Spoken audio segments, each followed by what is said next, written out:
Yes, it's me, your DJ, Pipay. P-I-P-A-Y. Mga bes, grabe, malapit na matapos yung taon.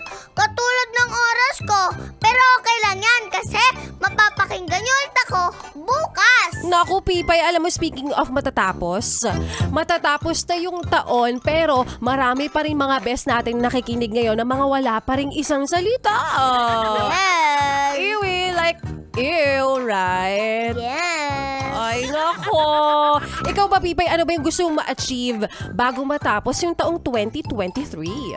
Maging short hair. Ay, very good ka sa part na yan. Para kakaiba yung look mo, right? Yes. I like it. Looking forward, Pipay. Ay, anong klaseng short hair yun? Anong tawag doon?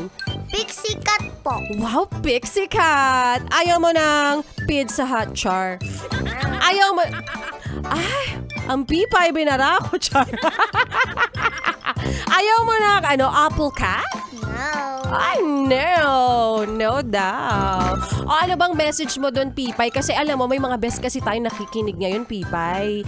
Na, kumbaga, paulit-ulit na lang sila ng sinasabi taon-taon. Halimbawa, basta next year ganito ako bago matapos yung taon.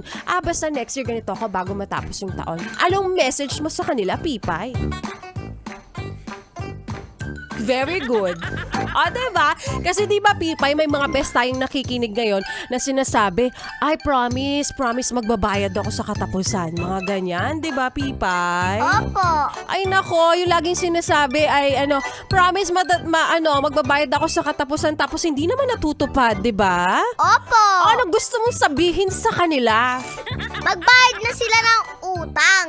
Kasi di ba may paggagamitan ka rin ng perang pinahiram mo? Yes. Diba? O, si Pipay nagagalit niya sa inyo.